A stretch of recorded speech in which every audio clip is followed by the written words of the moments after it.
Welcome to Tiny Game Chronicles, a special bonus episode. My name is Marcus, and here with my good friend Michael, every other week, and sometimes a little more often than that, we discuss games that are quick plays, but epic journeys. It is great to see you today, Michael. How are you, my friend? I am very well, Marcus. Really excited today because we are not alone. But also thank you for saving me because we do have daylight saving time, right? So, and I didn't realize this, so I'm a little bit late. So I appreciate everybody kind of being a little bit patient. So, yes. Yes. yes, we do have daylight savings time right now. And as Michael mentioned, we are, super excited to be joined by Kate and Emily from the No Small Games podcast. Woo! How are you guys doing today? It's so good to see you.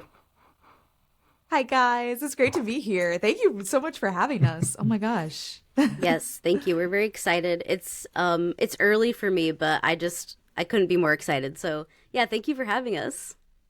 Yeah, we're going to be discussing the game Consume Me. I actually haven't even said that yet. And we really wanted to have, Michael and I are just a couple of guys. And I think this is an important game, I think, to have a female perspective on. The game focuses on a teenage girl's experience, late through high school into early college. And I think having that female perspective, I think, is really important. So I'm looking forward to, obviously we're big fans of No Small Games. And we're really excited that you guys were able to and willing to come on the show to talk about this game with us.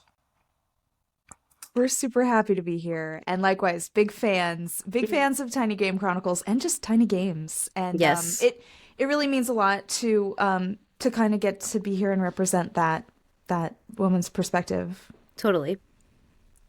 Awesome. Okay, but before we get into our discussion about Consume Me, we wanted to start out with a question. In the game, they make you do a lot of, menial tasks. And so I was curious, what are your least favorite household chores? Do you want to get us started, Michael? Yes, I needed to think a little bit, but I'm gonna keep it real. So there are things that I love doing, and there are things that I hate doing. We have a 15-year-old here, and I think if any of you have an idea how kind of teenagers behave, when they come back home from school, you kind of cleaning up after her, and it kind of starts at the front door, right? All the way through the living room, through the kitchen, up to the bathroom, her bedroom. Yeah, it is really challenging because there are 10,000 glasses that are out every time a new glass that is used for her drinks, putting the bottles away where there's still a little bit of cool drink left, picking up her clothes, as you can imagine, right? So, and she's totally oblivious with regards to the mess in brackets, right? We love her dearly, that she leaves behind. So I would say, Marcus, at the moment, that is perhaps the hardest chore that I'm struggling with because it's a daily thing, day in, day out. You just have to follow her around, maybe. Exactly. I'm like the live vacuum cleaner behind her, right? So that would be mine. Let me go through you, Emily. What would be yours? Ooh, I think my constant struggle is folding laundry, and I don't really have a great explanation for why. But part of it is that I have ADHD, and I think there are certain tasks that just feel so tedious that it feels like physically painful to do, and for whatever reason, the fine motor skills of folding laundry, it eats at my soul. So that's why I have piles. I just have piles of clothes in my room. All folded in different sizes, right? I would imagine, right? Yeah. I get that. Yeah. Yeah. How about you, Kate?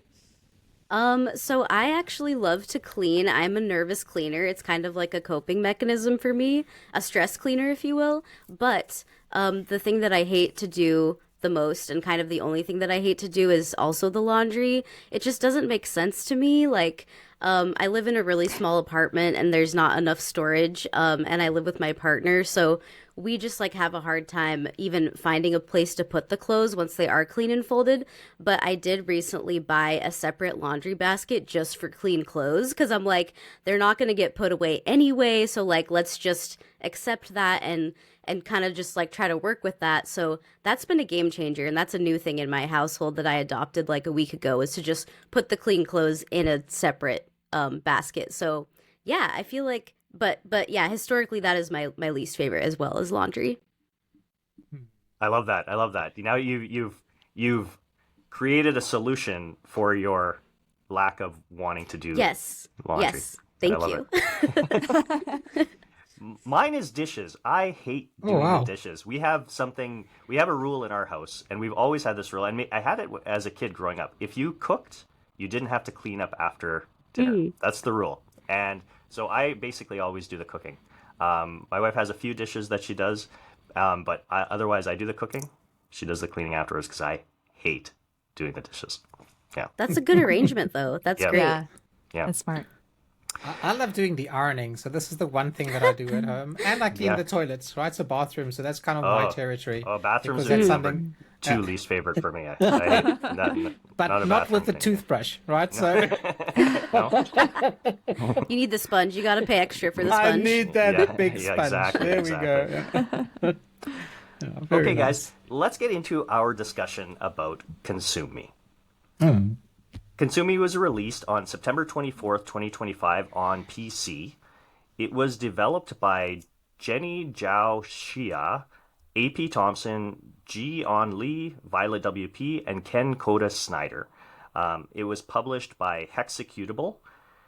I wanted to read just a little snippet from the Steam description because I think it encapsulates a lot about the game. So, it reads, "Hey, remember when your parents, your friends, and society at large all conspired to make you feel ugly, lazy, stupid, and unloved, despite the brilliant human spirit contained within you?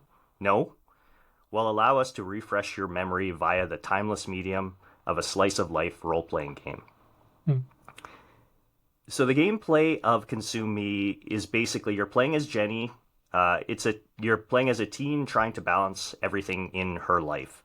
Her responsibilities at home, her grades, her boyfriend, what she eats, how much she exercises, stuff like that. The devs describe it as an RPG. I guess it is. It's got some RPG. I feel like it's more like a management style game. There's definitely some RPG elements to it though. The game is broken down into 6 chapters, each focusing on a week leading up to an important event in Jenny's life. You have to complete these tasks via mini games, but you have to choose carefully because, like in real life, there's not time to do everything. This game has been on my radar, I think our radar, Michael, for a little while now. Earlier this year, it won the Seamus McNally Grand Prize at the Independent Games Festival at GDC. So, yeah, it's a well-celebrated game. I think it's a game that a lot of people, at least within the indie community, have been looking forward to for a while. Okay, we start out our show with asking ourselves 3 questions. Where did you play Consume Me? About how long did it take you to beat? And what are some high-level thoughts about the game? Kate, you want to get us started? Sure. And I'll just say that the No Small Games team, we were both provided with keys for the game, so we really appreciate that. I just wanted to disclose that. And yeah, so I played on Steam Deck. I beat it in 7.5 hours, and I did have some experience beforehand with the demo, which was one of the things that got me really interested in the game. And some high-level thoughts are that I think there's nothing else out there really like it, and that it tells a story that feels very relatable to me, and I always appreciate when I can see that in a game, and it's something that I love about indie games. And yeah, one of the reasons why I'm so passionate about them is because I think they can tell some really what we would consider niche stories, but are actually quite universal, and I feel like this game is a really great representation of that. It was definitely longer than I expected, but overall, I did really enjoy the game. So those are some, I guess, high-level vague thoughts. Thanks, Kate. Emily? Yeah, so I also played on Steam Deck, and had a great time with it. I think I finished in somewhere between 7 and 7.5 hours as well. Some high level thoughts, I really appreciate that this is a very nuanced game that I think feels kind of messy in a way that life feels kind of messy, and especially does when you're a young person. I went in, and the game sort of sets you up for this idea that some of the main character's behaviors are unhealthy, and it tells you that from the outset. And so I was expecting to be very aware of that the whole time, and really impressed at how much it sucked me in and put me in the shoes of Jenny, in that at the same time that I was kind of peripherally aware that what was going on was unhealthy and maybe a little toxic, I was also in it, and kind of rewarding myself for the times when I succeeded in spite of that toxicity. So I think they did what they set out to do really effectively in that way. Thanks, Emily. Love it. Michael. So, I took probably twice as long as you did, Kate and Emily, because for me it's 15 and a half hours. And I'll tell you why, because I approach it like a Nintendo game, beating every mini game, trying to get a high score, not realizing how the game was able to suck you into what we would say, perhaps, not sort of healthy habits. But it took a little while before that hit home. If I were to give this an alternative title, I would perhaps based on or inspired by Mission Impossible. This is kind of Mission Perfection Impossible, if that makes sense, right? Because it kind of merges mechanics and meaning quite successfully. And this is a little side note, what I really appreciated about this game is not only the main topic that it addressed, but it also addresses again the immigrant experience. And I was reminded of Venba, right? The game that we played. Venba is obviously an Indian family, Southern Indian family in Canada. This is a Chinese American family in the US. And so I appreciate it because I can identify, having lived on many continents, and having gone through not an eating experience like what consuming is, but perhaps a similar experience of expectations, being in a foreign culture. I found this game to be, even in its childlike depiction, light depiction, to be incredibly honest, very raw, and also very relatable. And it was able to, pull me in and not let me go. So, yeah, I didn't expect this game to have such an impact on me the way it did at the end. Yeah. So my scores were getting up and up and up the longer I played with it. So Marcus knows. Yeah. Yeah. Yeah. And Michael, I don't think you said you played this on Steam Deck as well, right? I played it initially on Steam Deck, but then I went on PC because I was taking those mini games quite seriously. Okay. Was it easier did you find it easier to control them on? Yes, exactly. Oh, okay. Okay, Exactly. fantastic. Yeah. Okay, good to know. Especially like the reading exercise, no? So Oh yeah. Yeah. yeah. Yeah. So I played it on Steam Deck as well, as I am, prone to do. It took me just a shade under 10 hours to beat it. I was pretty meticulous, not quite, evidently not nearly as meticulous as Michael, but like pretty, trying to really, really plan out and, try to optimize my day, which we'll get into. I'll echo, what you guys have said already. I think that this is a really honest, very personal story. I knew it was a semi-autobiographical game, but I wasn't quite expecting the level of personalness of this story that you really get here. And I'll definitely say what Emily did. I think that this job is exceptional at being able to put the player in the shoes of Jenny and feel the things that Jenny feels. So I'll I'll leave it at that for now because I have a feeling we might be talking a little bit more about that in a moment here. Okay, before we get into our deep dive discussion, just a quick reminder about how we talk about games on Tiny Game Chronicles. We like to identify 3 things that we think really stood out about a game and do a deep dive discussion on those 3 things. And then we often, and I think we can manage here, we'll avoid spoilers. So no kind of narrative spoilers. We want people to experience this game and I think we can kind of tiptoe around any of the main story beats. I think kind of generalities is fine, but try to avoid any major story spoilers. Sound good? Mm-hmm. Okay. So let's move on to standout item number 1. And we've already kind of talked about this. So we wanted to really hit home and just do a bit more deep discussion on how effective this game is at merging gameplay with narrative. And I guess kind of what I mean by that, or kind of what we mean by that, is, putting that experience of the player in having the same experience as what the character is feeling. And I think it does this really well in a bunch of different ways, right? Michael's shaking his head. Why don't you get us started, Michael? What's one example of a way that the game does this? Well, I think that it consumes me, basically turns you into an accomplice quite easily by playing these mini games the way that we have done, or at least the way that I did, right? So it immediately, without it being forceful, but very subtly, trains you to think in those unhealthy patterns in the same way as Jenny did. Right. And I think that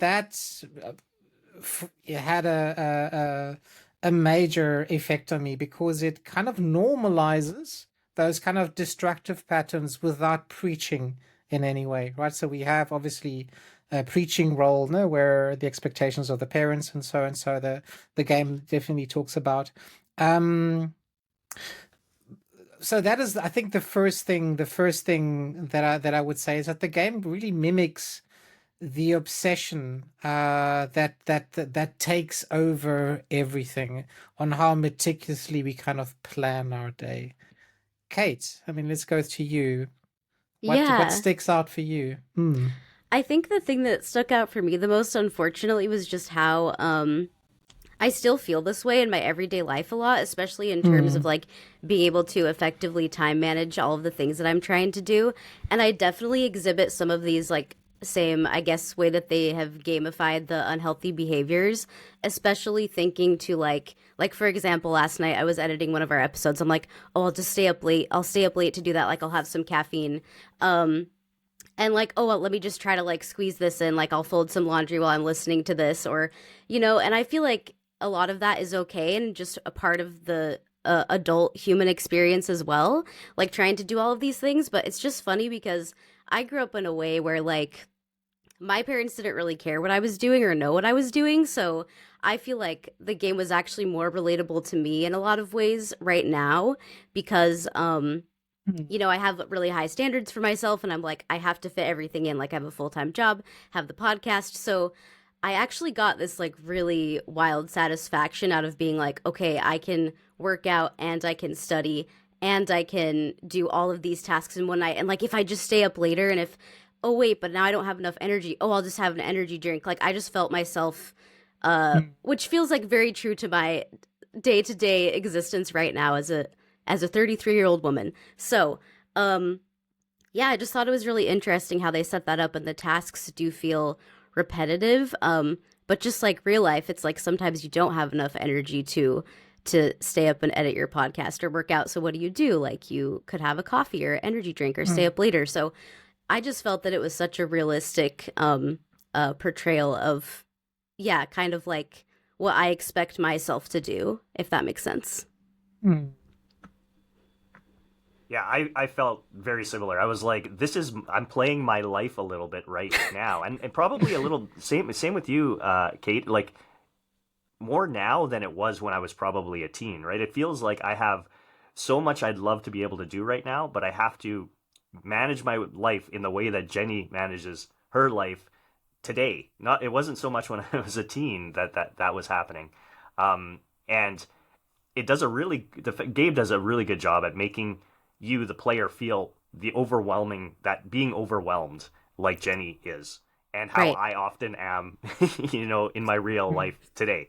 As a 46-year-old man, like, it unfortunately it hasn't gotten any better in that regard. I would say, having a young son, like it's almost even, it's worse now than in that regard. Like, it's worse in terms of like there being so many things that I need to do or have to do, and being able to try to fit it all in and still get and not and feel like I'm still healthy, or like being able to kind of take some time for myself, whatever that might mean, right? And yeah, I think that's definitely something that the game does really well. Mm. Emily? Oh man, yes. Everything that all three of you have said in spades. I think partway through this game, I got this really vivid memory of a conversation I had with an ex-partner a few years ago about how I was so frustrated that my whole life just felt like a to-do list.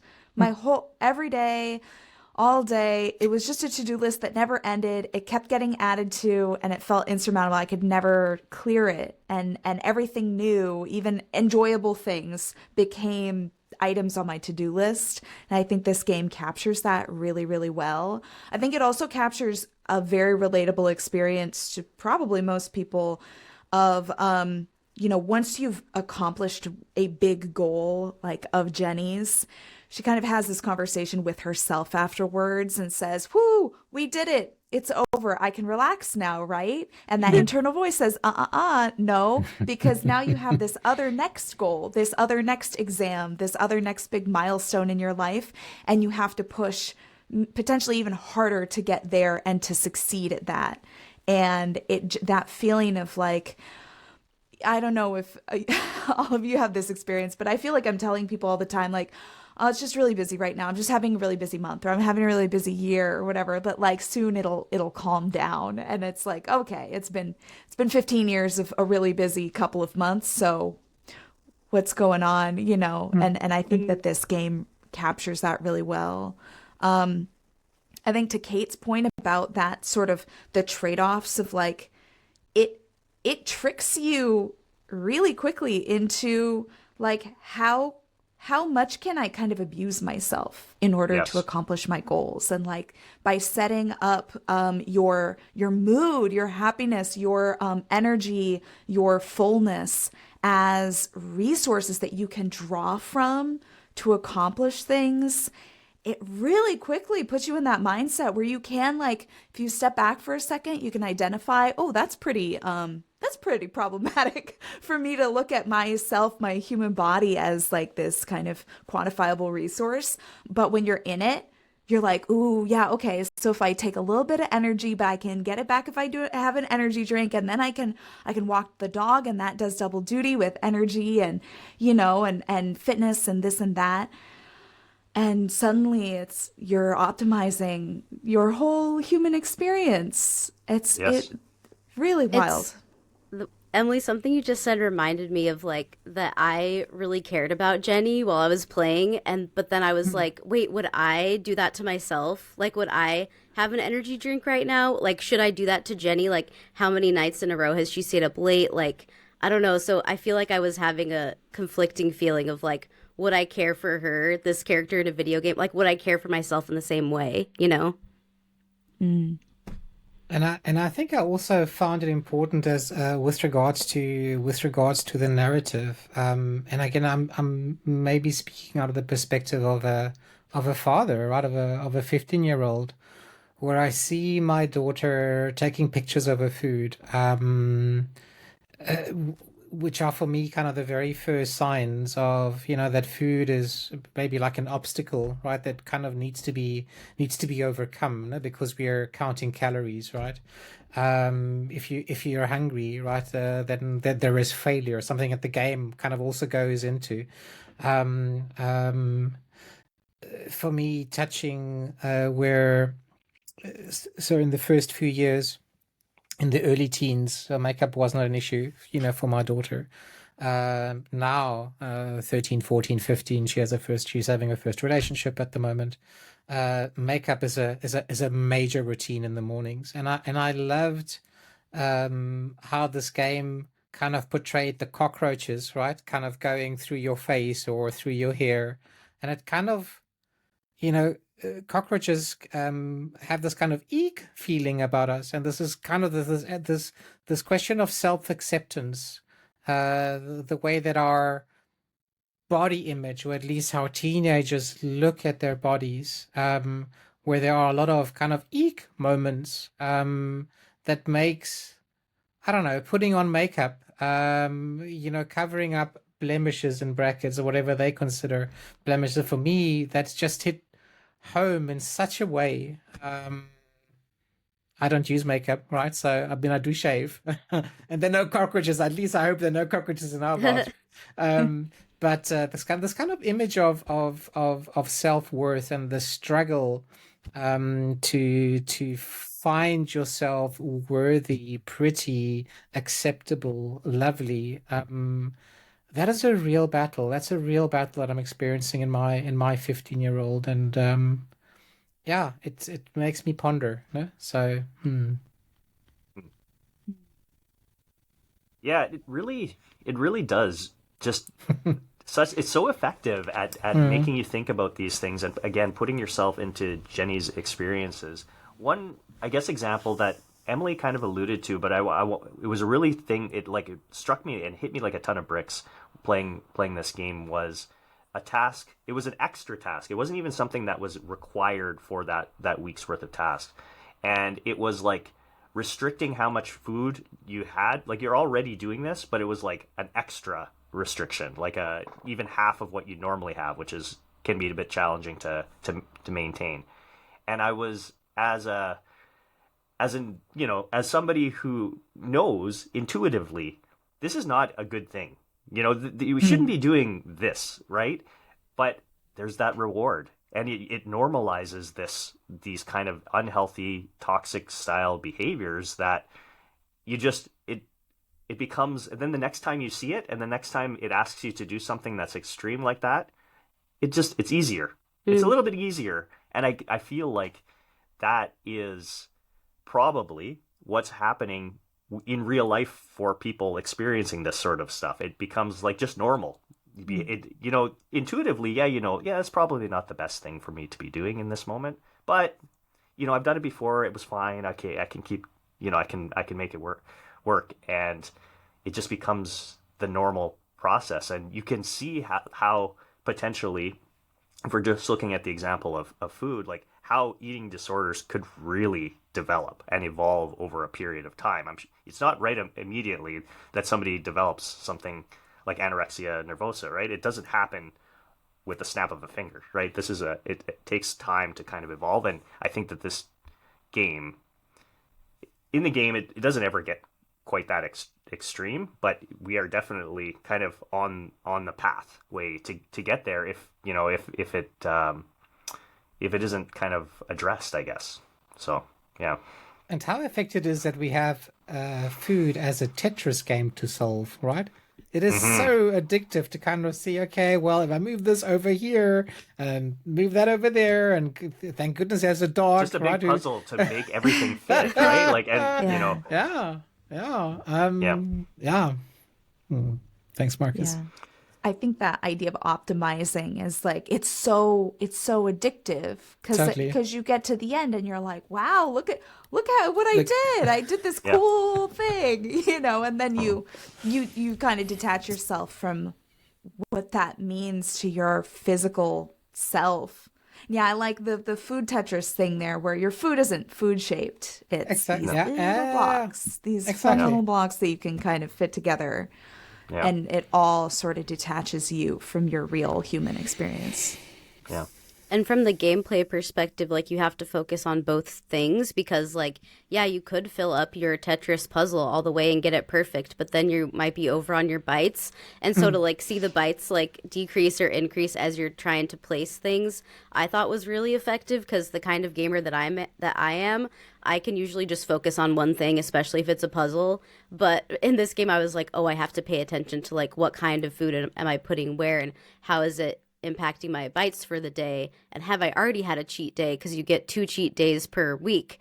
So you have to multitask and think about so many things, which I feel like is also really a brilliant way to design the game, because that is how it just feels to exist, I think, especially as I'm sure for everybody, but I feel like as a woman, it's always like, oh, I have to always be thinking about a million different things so that I can do them well and be successful, you know? Well, How important is that lunchbox? The lunch. I made myself the lunch like pretty much every day. I was like, I gotta make lunch. okay, well, let's move on to standout item number 2. And this is a little bit related to some stuff we've already touched on, but I think it's worth kind of like isolating a little bit and discussing and going a little bit deeper into it here. And that is the way the game really feels very realistic in its portrayal of the adolescent experience. So, we all went through kind of those teenage years into early college, university years. And I think we mentioned as well that this is a semi-autobiographical story. So this is a very, very personal story for Jenny, the lead developer of the game. And I just thought that there was so much about this game that just felt very real. Very, very, very real. Who wants to get us started with this? How about Emily? Yeah, it really did in so many ways. I think that one of the things that really stood out to me was this kind of internal external dichotomy of Jenny's life and like her internal voice, and how harshly she talked to herself was both shocking and super incredibly relatable. And so she routinely has these dialogues with herself where, I mean, she's setting herself up for everything to be life or death. Everything is either you're perfect or you're garbage. You're nothing. Nobody's gonna want you. Nobody's gonna support you or love you if you don't do all these things. And so obviously that's a super toxic internal relationship to have. But I also really appreciated that they portrayed, I think, very accurately the ways that especially women get this external feedback to do these really like toxic, harmful things to yourself from, she's getting it from her parents, from her mom, who's telling her she's, needs to work out more, that she's fat, that, from her friends saying that her, boyfriend's not going to stay with her if she doesn't do X, Y, Z. And I think that really often we can kind of gaslight women into thinking that somehow this is just something we did to ourselves, that we invented these neuroses or this insecurity, and that we just need to tell ourselves nobody's thinking about you that much. Nobody's thinking about your weight that much or your appearance that much. But I think if you talk to almost any woman, she's going to have a dozen stories of people, sometimes strangers, but also, people close to her who will just wildly go out of their way to comment on her appearance, her weight, her, dress, all kinds of things, in really like kind of out of pocket ways. And I appreciate that was portrayed here, because it's not for nothing. I think that it's really hard to not just detrain that internal voice, but to actually convince yourself that all these people who are coming at you saying you need to be XYZ, you need to do all these things, are wrong and should not be listened to, because that's really hard, to have it coming from both places. And I just can't stress enough how much I appreciate that the game actually chose to kind of portray that. Yeah.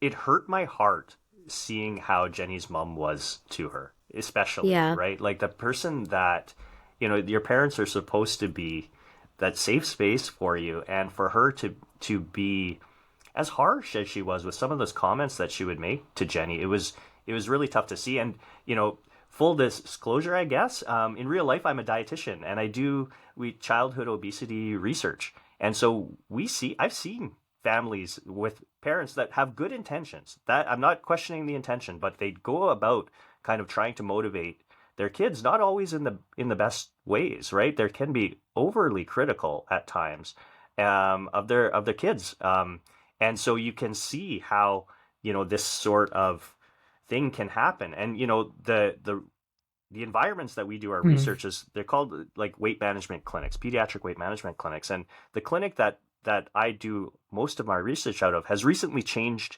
its name to, it used to be called the Pediatric Center for Weight and Health. They changed it to the Pediatric Center for Wellness and Health, because they don't want the kids and the families to be so focused on weight as a positive or negative outcome. We want to focus more on living healthy behaviors, doing things that are good. And it's not about a number on a scale to kind of validate success or failure, right? And we want to just kind of like take that focus away from that. And I think that, unfortunately, as demonstrated in this game, and again, experiences that probably everybody here to a certain extent, but Kate and Emma can speak to a little bit more, like, it doesn't always work that way, unfortunately, in the real world. Like, you're getting a lot of these external pressures that contribute to kind of those behaviors, these kind of unhealthy, toxic behaviors. And I really like what Emily said, because the game demonstrates that really well, because it will often be from people that you will get these sort of like, comments. Sometimes they can be really subtle. Like in the game, for example, Jenny's mom gets her, like, she'll come home from the grocery store and be like, I got you groceries for your lunch. And it's like lettuce and tomatoes or like kale and something. So like, what is that saying? Like, what should I internalize from that behavior? Sometimes it's a lot more upfront, like what her friend says to her about her boyfriend's gonna break up with her, or it's about like when she comes home with the nose ring and her mom's like, why would you purposefully make yourself ugly? And Yeah. like, so it's just, and then like you can read the diet magazine. That's one of the things you can do in the game. I think a lot of the pressures obviously come from the media as well. So I felt like the game did a really great job at like explaining all the different kinds of nuances that can sort of create this like constant internal monologue of like, I'm not good enough. Why do I feel this way? It's because of literally everything around me is telling me that I'm not good enough, very explicitly or subtly, So I thought that was really interesting. Yeah, I caught myself very much in the role of the mum, thinking about how I've grown as a parent, and kind of witnessing the early years of our daughter. Um, and some of those harsh things that the mum said, it might not be in the same kind of way or meaning with regards to, comparing our daughter to someone else. But I do know that I did pressurize her on her grades, like when she started getting, I don't know, so we have a grading system, one being the best grade that you can get here in Germany, up to 6. And so when those 4s and 5s, were starting to come home, I would say, hey, you know what? You're not a 4 or 5 type of girl person. You're a 1, 2 type of person. And there I already know that perhaps was incredibly harsh, but not that I want to excuse it. A lot of things when we start or when we when we become parents, there is no guidebook, with regards to how can you do this job well. And I think a lot of the luggage that you took with you with regards to how you were treated as a child, you bring along automatically into that parent-child relationship. And yeah, so I was reminded that, the way that Jenny's mum spoke to her, I think this is definitely something that is still real. It's not very far-fetched. Maybe it differs in the intensity. And one of the challenges that I have with our daughter is negotiating, if I can say it, that negotiating her mood swings, which is normal as part of a teenage life, but kind of juggling those moods, right? When you have high slash or low energy, the energy that comes out of dieting, maybe the unhealthy energy that is there, the pressure to exercise, the homework that they when they come from school that needs to be done, the dating, the apps, the social media, kind of managing all that at once for teenagers. And let's be honest, we did not have that type of life when we were teenagers, right? At least, for me, it's a few years ago. I think that really opens up the view, or at least you get the perspective with regards to how much there is to juggle. And I'm really appreciative that us as men, and I'll finish with this. We as men don't struggle with those exact same topics or themes, right? So I think that we experience different pressures at school, and we behave very differently, or we can behave very differently when we are in our careers, so to say. But this was a really rare chance to step into the shoes of my teenage daughter and look at the world the way that she sees it. I mean, for me, this game was an exercise in empathy. Yeah. What you're saying is, it reminds me of when we chatted with Eric a few episodes ago. He talked about video games being, I love this phrase too, an empathy gym. So Absolutely. being able to work out that extra muscle of things that you may have some familiarity with, but may not have really any experience directly yourself, and being able to put yourself in the shoes. And I think this game is really good at doing that. Absolutely. Anybody I'm else? just moved.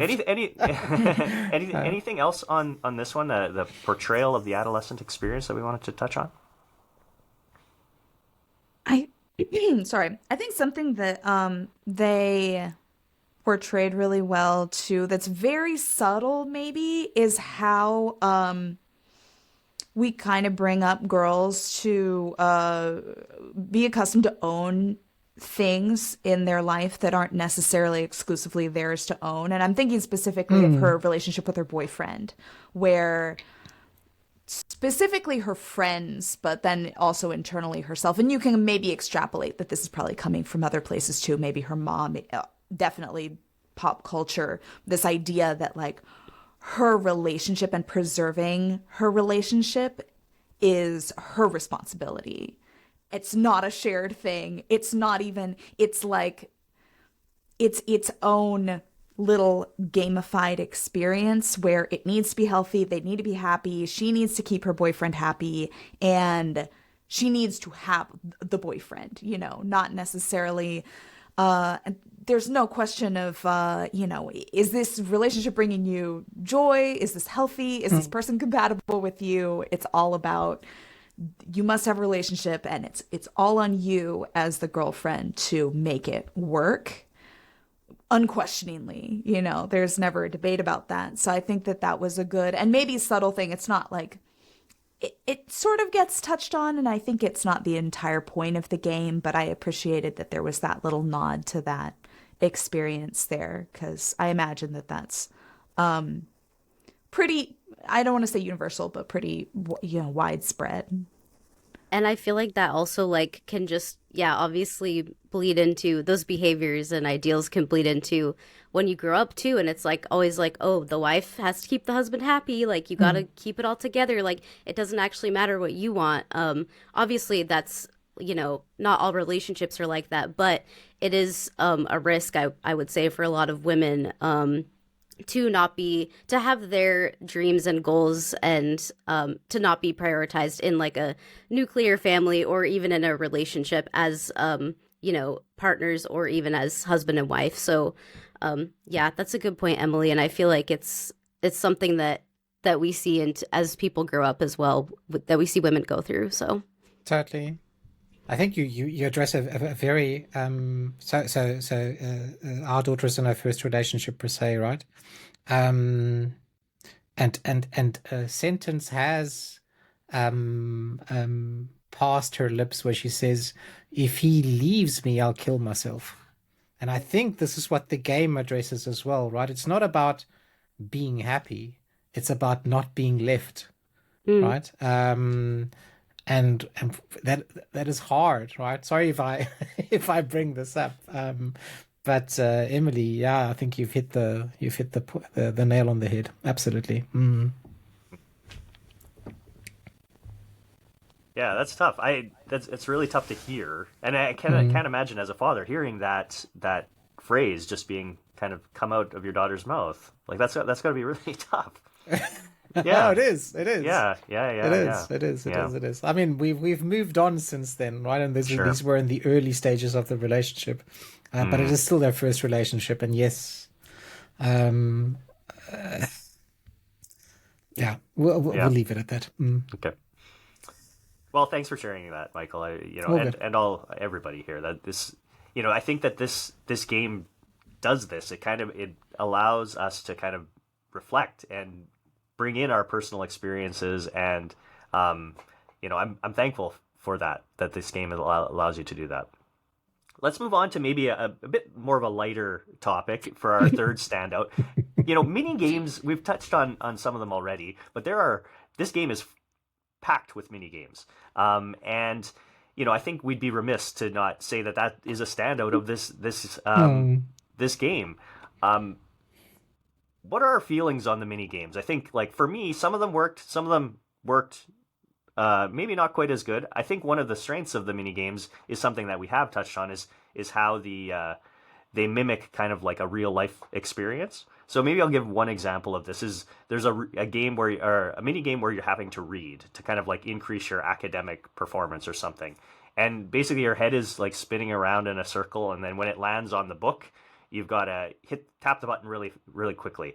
And I feel like I have this experience, especially if I'm reading something I'm not super interested in. My mind wanders, and I start looking around the room, and and I was just like, oh, it's great. It was maybe a Hmm. little frustrating actual game to play, but I loved the symbolism associated with it. And I think the game does this throughout. So, what are some of our favorite, maybe least favorite mini games that we might want to discuss right now? Kate, you're Um, shaking your head. well, the reading was really difficult for me. I actually really dreaded doing that, and I never enjoyed it. But like you're saying, it is very realistic to trying to focus on reading sort of experience. But um, yeah, I think my favorite one ended up being the exercise actually, because I just found it really satisfying to like get in. Like they set it up really beautifully, where you just have to match your head and your hands to different position on the screen by controlling Jenny, and she kind of gets like stretchy or long, stretchy arms and a neck. And I just thought like the visuals, oh man, were just perfect in this game. And I think that I really enjoyed the visuals and gameplay of the actual exercising, and I found myself doing it not because I wanted to decrease my bites, but because I was like, oh, that would be so fun to do again. But I tried to avoid reading at all costs, but you do. The game kind of makes it so you have to do everything, at least in the beginning. You have to try Hmm. everything. I also found the cleaning mini game really satisfying, but it definitely gets better when you learn that you can purchase a sponge and you don't have to use a toothbrush. Yep. But yeah, I thought it was brilliant. I will say after a while I did get really tired of doing the of like eating, I guess, of like planning my doing the Tetris style meals. And I'm not sure if that was by design. I could see it being that way. But I was like, oh, not this again. But that was the only thing that felt super repetitive to me that I could have even done less of. I think everything else was pretty fun, and given that I played the game for 7.5 hours and to not really get too sick of the mini games, I feel like is a fun like it's an accomplishment from my perspective from the developer. So, Michael? I think this kind of feeling of being chaotic as you play through those mini games, right? Whether you are scrubbing the bathroom or the door or whatever you were doing there, the glass. I would say Um, I'll just jump in here. yeah, It's almost impossible to master them. You're always totally. feeling like you're kind of struggling with them. It doesn't matter how many times you practice. Like, it doesn't necessarily get all that much easier, right?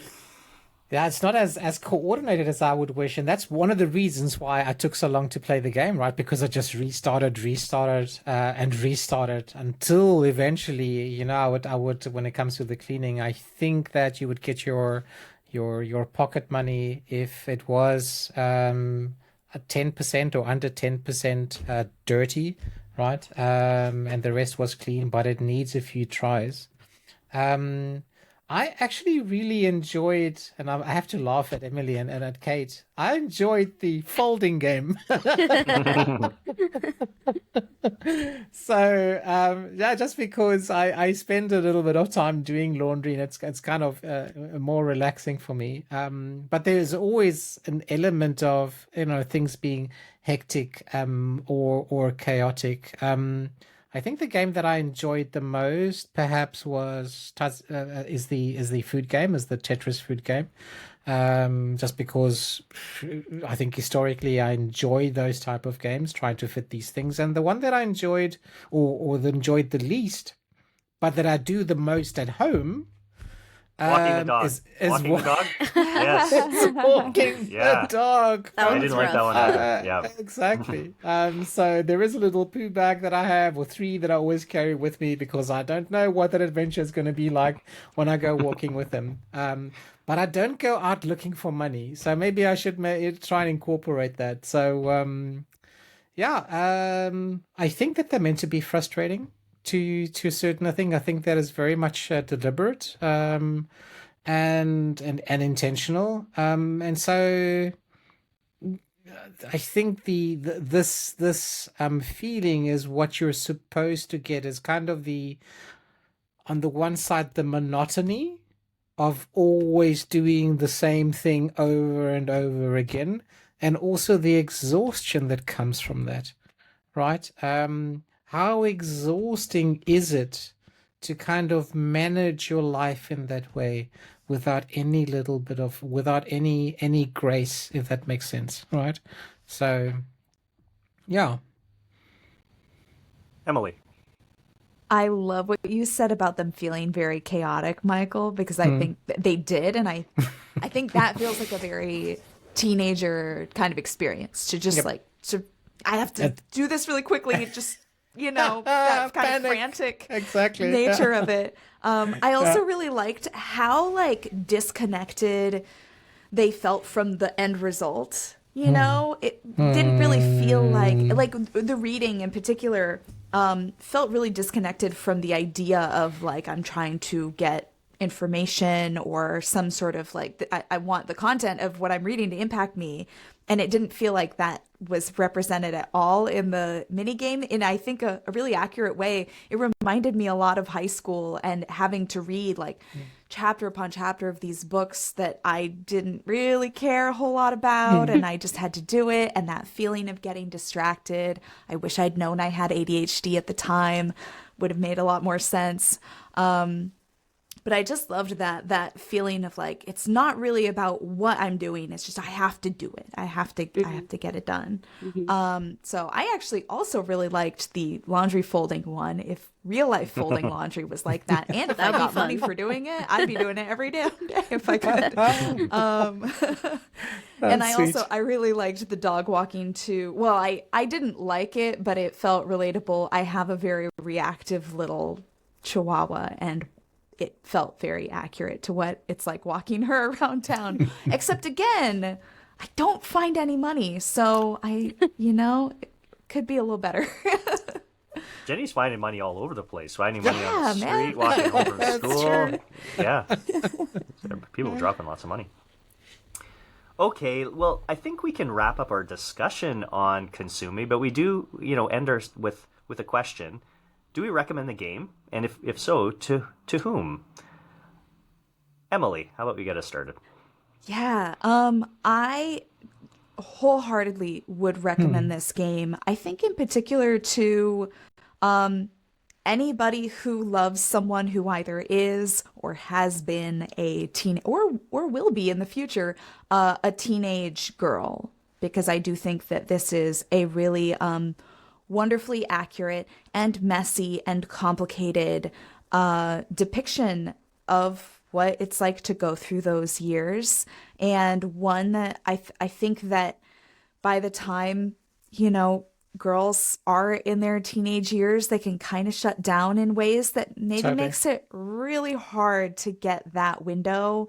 And I think this is a really important opportunity for all kinds of people to see what it could be like, what it is like, what it might have been like, to to be in those shoes and to have those experiences and to get especially that internal voice of, of Jenny, what it's like to live inside a teenage girl's head. So I really, really recommend it. Michael? I would definitely also recommend it. And I think you don't need to be female to play this, right? I think that males would also really enjoy this game just because of the innovative narrative design that this game has, because the game mechanics I think merge beautifully with meaning, right? Yeah, I can't recommend it enough. It's actually a game that grew on me. I wasn't hot on it initially when I just looked at the trailer to say, oh, maybe not. But it brings a lot of things that I don't know, I stand for and I push. There is it's a game that pushes diverse representation again. No, we spoke about the expat perspective. We definitely need more games like that.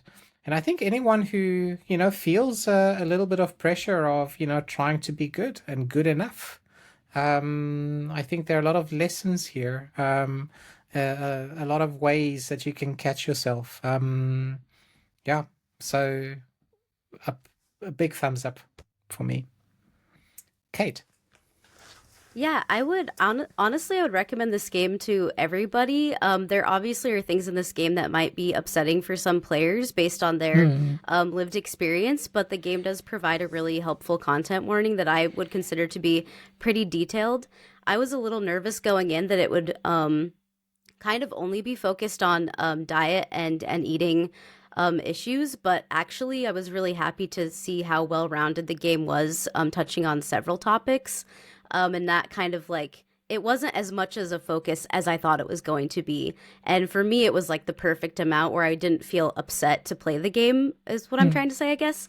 Um, and so, yeah, I just appreciate how well rounded it is. And I definitely recommend it. I think men should definitely play this game. I will also say, especially if we're talking about, yeah, an exercise in empathy, I think it would be great for a lot of folks to play this game. And for me, it's always nice to feel seen in a game, and like I said earlier, that's one of the reasons why I love indie games so much. But Hmm. yeah, it's a really special and important message and experience, and I think it was executed in a really thoughtful way. And I know it took her 8 years to make the game, and yeah, that just wow, that just means a lot to me. So I do Hmm. recommend the game for sure.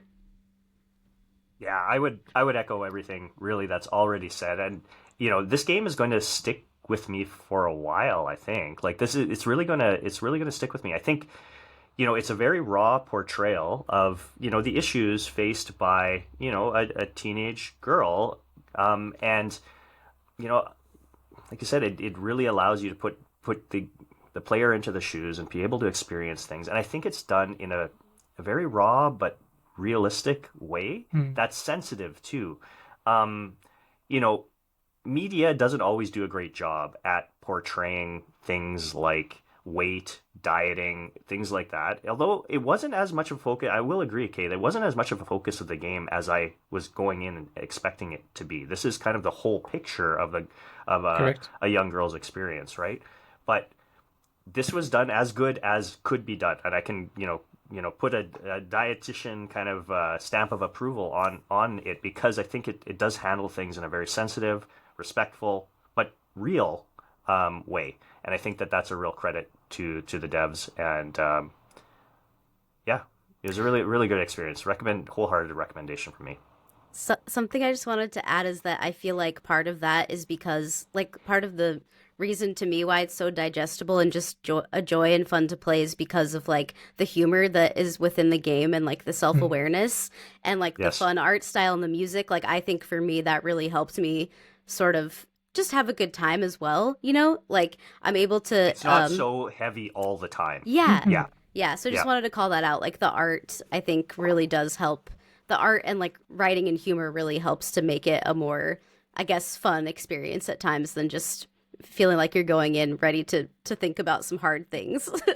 Totally. I'm glad you brought that up because we haven't really talked about that at all, but it is a main feature of this game. It does have some very funny moments and light moments as well. It's not all just heavy and serious and raw all the time.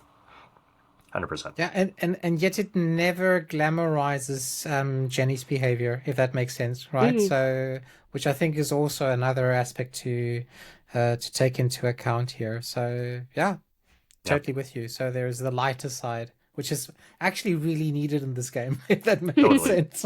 Totally. Okay, so that's it for our bonus episode of Tiny Game Chronicles. Just a little bit of housekeeping before we wrap things up. Of course, we would really appreciate it if you shared, subscribed, and left us a 5-star review wherever you happen to be listening. And aside from that, you can follow the show on Blue Sky at Tiny Game Chronicles, and you can follow me on Blue Sky at Marcus O'Neill 79. Michael, where can people find you?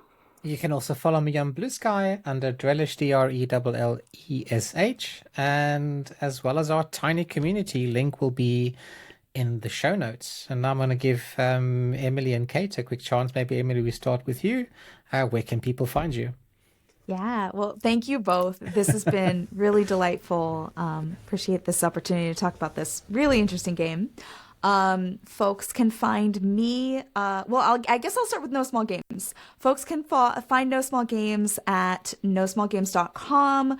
Our website has links to all the podcast platforms where you can find our show, has all the episodes hosted there, as well as articles and reviews that we post regularly for indie games. You can also find No Small Games at No Small Games on Blue Sky and Instagram. And I am on Blue Sky and Instagram as A Specific Egg. And you can also find me on Twitch, streaming 3 times a week, mostly games for the podcast, as a specific egg there as well. Very nice. And I am Cater Blossom everywhere, Blue Sky, Instagram, and Twitch as well. And yeah, thank you both so much for having us. This was really fun, and I'm glad that we got an opportunity to talk about this game, especially since I finished it so recently. I feel like it was great timing. So yeah, thank you for having us. Yeah, no, just again, on behalf of Michael and myself, we're really excited that you guys were able to join us here today. We've been fans of No Small Games for a while. It's funny, we when we were initially kind of talking and brainstorming ideas, we wanted to do it like see what's out there for, tiny games, short games. And of course, you do a Google search and No Small Games is one of the first things that come up in that search. And so that's how I first found out about the show, and I've been a fan ever since. So it's really great to be able to have you guys here to chat with us about a really cool game. So thank you again. That's so kind. Thank you, guys. And continue doing what you're doing, because you guys are doing an awesome job. I love the lightness and cheeriness you bring into the show. When I walk my dog, I have to giggle every so now and again, right? So even if people look at me strange, but it is because I'm listening to your show. So we have fun together. Yes, you do. And keep that. That's really special. Yeah. Thank you. Okay, so I guess that's it for today's episode. Thank you for listening, and we'll be back. I'm not sure when, sometime in the near future with another bonus episode. We're looking Thanks, forward everyone. to that, Marcus. See you then. Okay, bye-bye. Bye, everyone.